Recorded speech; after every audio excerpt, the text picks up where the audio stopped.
Esse daqui é o gráfico do Bitcoin que mostra ele a cada 5 segundos. Mas você não precisa acompanhar isso daqui para entender os sinais reais e mais relevantes que o Bitcoin está dando muito próximo de novo dos 100 mil dólares. Lembrando que esse vídeo aqui não é uma recomendação de investimentos. Então o Bitcoin, na pernada mais recente que ele teve, aqui em abril, né? Basicamente ele subiu aqui algo próximo aqui a 30%, lá do fundo até o topo mais recente. O Bitcoin segue sendo aqui o topo da tabela, né, sendo o mais relevante, tendo o maior market cap, e ele tem aqui ajudado aqui bastante, né? O market cap aqui crescendo algo próximo a 17% aqui no último mês, tá bom?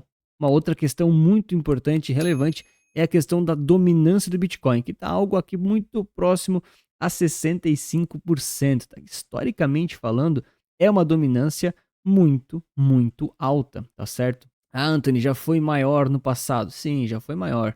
Já foi 70%, né? Lá atrás já foi 99%. Mas falando aqui de 5 anos, que já é um prazo razoável, né? A gente já está aqui em regiões em que o Bitcoin está muito, muito dominante. Né? Então, o que isso já nos diz desde já? O mercado está preferindo bastante Bitcoin. Não necessariamente porque ele está subindo mais do que as outras criptos, mas porque tem mais market cap entrando ali para ele. É mais dinheiro mesmo. Quando a gente fala de medo e ganância no mercado cripto, é muito relevante, assim como também nas ações, no S&P, no Ibovespa. E atualmente a gente tem aqui, pelo menos, um nível bem tranquilo e aceitável em termos de medo ou de ganância, né? Lógico, tá mais ou menos na metade aqui, pelo menos segundo o pessoal da CoinStats, mas a gente está chegando próximo daqui a pouco, né, do topo histórico e não existe ainda um sentimento geral de ganância. E eu quero saber de você, comenta para mim, você tem Bitcoin na carteira? Agora é hora de comprar, vender ou não fazer nada? Escreve aí que eu vou responder todos os comentários. Então aqui no Panorama Resulta Capital, aqui na aba de cripto e ETFs, tem alguns dados bem importantes em relação aos ETFs cripto globais, né, principalmente os do exterior. Por que eu bato tanto nessa tecla? Porque o último bull market aí, né, essas últimas altas que a gente teve de dezembro, por exemplo, ou do ano passado mesmo, foram muito ocasionadas por causa dos ETFs. Então, os ETFs foram muito responsáveis por dinheiro novo, né, por empurrar o preço para cima. E muitas vezes são pelos ETFs que novamente o preço pode romper o topo histórico. Porque pelo menos no ciclo atual, que é uma coisa muito nova no mercado cripto, são eles que estão fazendo preço. E nós tivemos aqui muito recentemente um retorno muito considerável de compras de cripto aqui, né, justamente de Bitcoin, através do fluxo dos ETFs, tá? Então, quais são essas grandes barrinhas aqui, tá certo? A gente não via níveis assim altos ali depois assim de janeiro, fevereiro, tá certo? Que foi muito próximo ali do nosso topo histórico mais recente, né? Quem lembra aqui do Bitcoin, pelo menos falando, né, pegando aqui um ano para trás, a gente tem aqui o topo mais recente sendo ali em dezembro e em janeiro, um pouquinho de fevereiro se for considerar de forma mais tranquila, tá? E olha só, isso aqui é de certa forma, né, a quantidade de dinheiro sob gestão nesses ETFs spot, que a gente fala, spot é o ETF à vista, tá? Não é um futuro, não é um contrato. E a gente percebe que a quantidade de dinheiro que entrou nos ETFs, ela é muito, muito parecida com os topos do mercado, para o gráfico do mercado do Bitcoin em si, né? Então, olha só, recentemente como ele subiu, está muito próximo aqui da metade aqui do topinho da consolidação que o Bitcoin estava, assim como também está aqui no gráfico, tá certo? Então isso aqui, além de ser uma correlação, indica uma possível causa realmente dos ETFs estarem carregando o preço do Bitcoin para cima. Ah, Anthony, vai ser sempre assim? Os ETFs sempre vão carregar o preço para cima? Cara, não sei se sempre, tá? Não sei se para sempre, isso vai ter que ser analisado de perto. É um fenômeno muito novo, né? Não tem nenhum ano ainda, então muita coisa pode mudar, tá? Mas o fato é que quando os ETFs entram num determinado mercado, numa determinada economia, assim, de forma relevante mesmo, às vezes eles fazem preço para muita coisa. Em determinados momentos, tenho certeza que o SPY, o VOO, o IVV, eles puxam o SP500 mais do que as próprias ações. Mas isso é um papo complexo, talvez para outra hora, tá? Eu vou dar minha opinião em relação ao Bitcoin até o final do vídeo, mas eu já vou adiantar agora que nós temos muitas evidências que apontam o preço aí para cima, tá bom?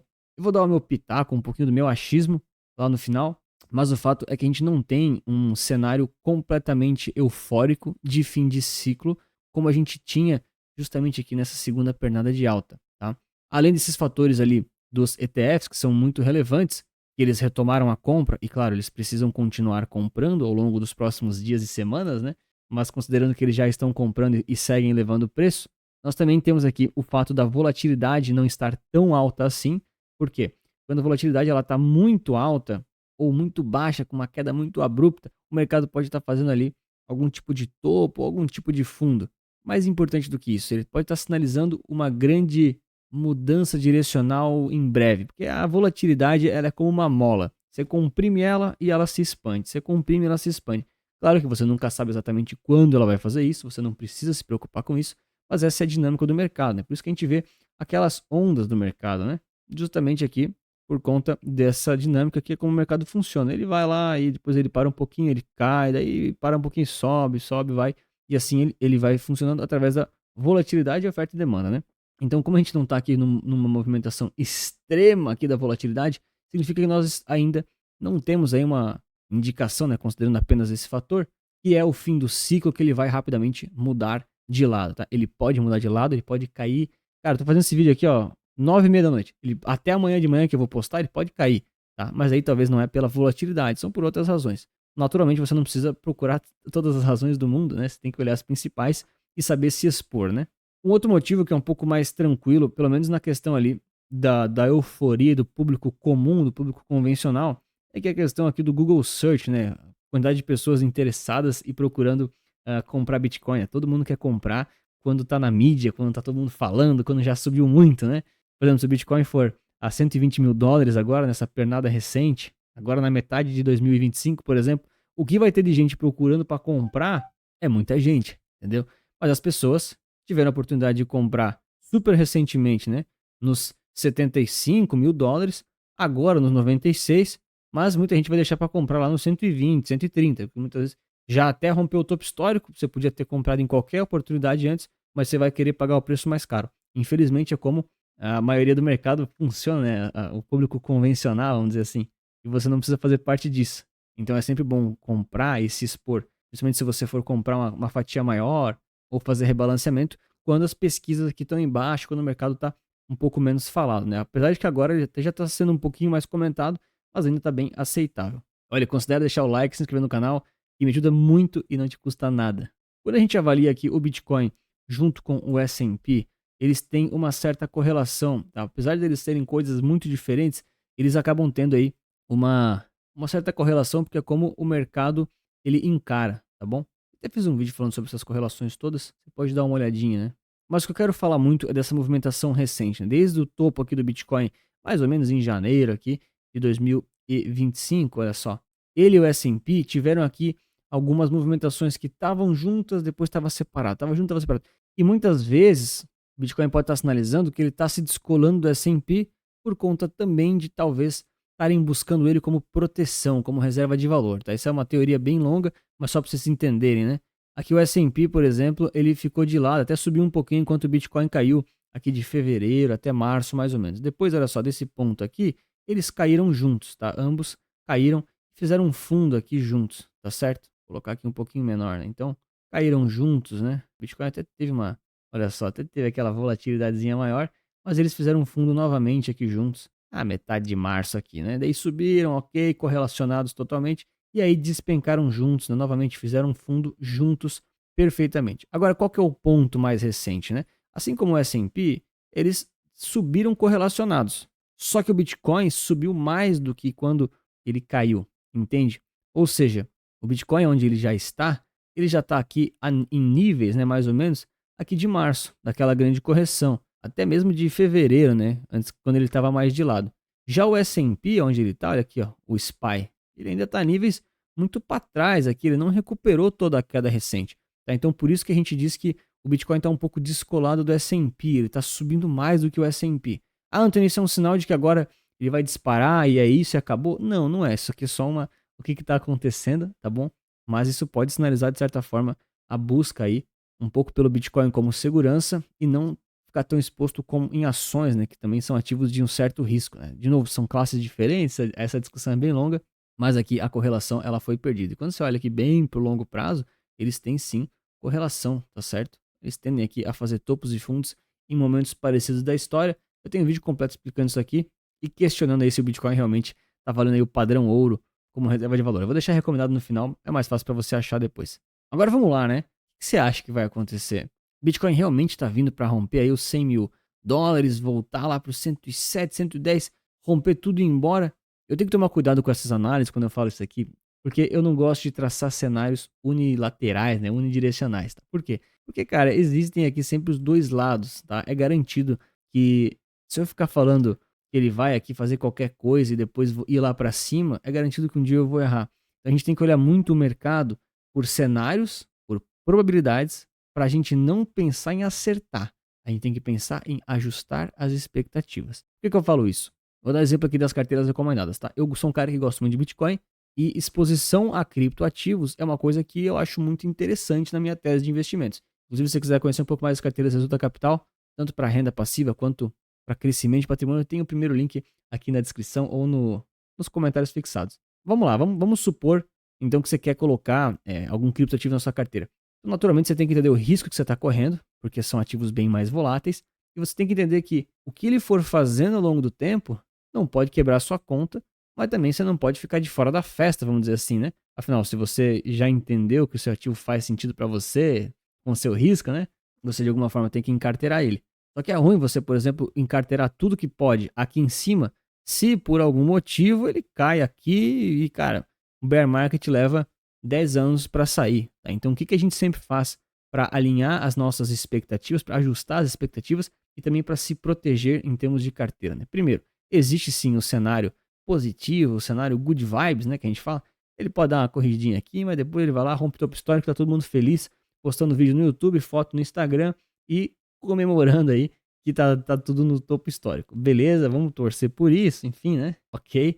Mas existe também esse cenário que eu comentei, dele ficar de lado e tal, e até cair com tudo por muitos e muitos anos. Então o que você pode fazer sempre é se expor de forma gradual, devagar, aos pouquinhos que a gente fala. Então você vai fazendo um DCA, que a gente chama. O que é DCA? É Dollar Cost Averaging. Você vai fazendo um preço médio ao longo de muitos meses, talvez até anos, se você aporta frequentemente. Ou seja, ao longo do tempo, se ele sobe, você pode comprar. Se ele cai, você compra. Se ele ficou de lado, você compra. Você vai comprando, vai comprando, vai comprando, vai comprando.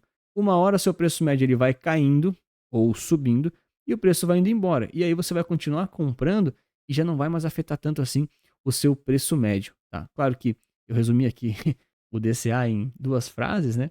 Mas, em outras palavras, você vai fazendo um preço médio gradual para ir expondo a sua carteira a um determinado ativo de forma que vai te proteger. Então, se você comprar, vamos supor que você quer comprar 50% em determinado ativo, tá? Não façam isso, é muita coisa, mas enfim. Se você comprar tudo de uma vez só e aí ele cair, cara, você vai sofrer muito, porque é 50% do seu patrimônio naquela variação única. Mas se você fracionar essas entradas aí dos seus 50% que você decidiu em 10 meses, por exemplo, compra 5% num mês, depois mais 5%, depois mais 5%. Vai com calma, com serenidade. Você vai fazer um preço médio que você vai chegar nos 50% desejado, mas você não vai estar tão preocupado efetivamente com o preço. É claro que se o mercado começar a despencar muito, você pode acelerar um pouquinho o passo, beleza, para aproveitar ali momentos de medo, pânico, né? E assim por diante. Mas no final das contas, você vai expondo devagarinho para não ficar pendurado ali com um preço muito alto e acabar sofrendo ali com as quedas, tá? Eu sei que no longo prazo, se você comprar tudo numa vez só, para a maioria dos mercados, ele se recupera, ok, né? Tem os casos que ele não se recupera, é verdade. Na maioria dos casos ele se recupera. Só que a gente tem que alinhar as expectativas dos investidores. Não adianta eu vir aqui falar para você os conceitos mais certos e avançados do mundo, porque muitas vezes as pessoas não vão conseguir cumprir isso. Né? Quando tá tudo subindo, todo mundo fala que gosta de renda variável. Quem lembra? Isso aqui eu falei semana passada, né? Todo mundo gostava do S&P. Foi só cair 20%. Pânico nas ruas, desespero, medo. Cara, você não pode falar que realmente gosta de renda variável se nos primeiros 20% você já tá correndo de medo para lá e para cá. Ah, Anthony, você comprou Bitcoin já, cara? Eu comprei Bitcoin a primeira vez em 2017. Então já vi várias vezes ele cair 80%, 90%. Agora, não toma como base o que eu tô falando. Eu não sou você, nossos perfis de risco são diferentes. A minha percepção do mercado financeiro é diferente da sua. Então, o mais importante é qual o seu perfil de risco, qual o seu objetivo. E com isso, você traça um plano para ir se expondo com serenidade. Se você já entende do mercado, se você já manja, se você já é investidor de Bitcoin e tá tranquilo, cara, beleza, né? Tranquilo. Mas tem muita gente aqui que assiste o canal que ainda não, enfim, tá aprendendo, né? A jornada do investidor é longa e a gente também não pode deixar de fazer esses disclaimers importantes, tá? Porque senão, muitas vezes você só vai na emoção do momento, na dica do momento, e aí acaba se enrolando, tendo uma experiência ruim, perdendo dinheiro, comprometendo o patrimônio da sua família. E isso é uma coisa que, enfim, é muito ruim e eu não quero que aconteça com você. Então comenta aí pra mim o que você acha que vai acontecer, se o Bitcoin vai subir, cair assim por diante. O meu palpite aqui, sim, ele vai passar aqui dos 100 mil dólares, talvez até rompa o topo histórico, mas sinceramente falando, pouco importa o meu palpite ou o que eu acho que vai acontecer. No final do dia, tanto nas carteiras do Zuta Capital, quanto na minha, quanto na sua, você tem que ter uma exposição controlada, ou seja, aqueles percentuais acertados, e o que o mercado for fazendo, você reage, você não controla ele. Então, se o Bitcoin aqui começar a cair muito, a gente vai trabalhar ali no rebalanceamento, vai comprando as posições, talvez até aumente um pouquinho mais, depende de um monte de coisa. Se ele for subindo, vamos rebalanceando também, vamos ficando de olho no final do ciclo, na euforia e assim por diante. É muito mais importante isso do que prever se vai passar dos 100 mil, se vai cair para 70 e assim por diante, tá certo? Tá aqui então recomendado o vídeo sobre o Bitcoin, o S&P e o padrão ouro, se realmente ele agora assumiu isso. E claro, um grande abraço, muito obrigado pela sua inscrição e seu like. Lembre-se que investir certo resulta capital.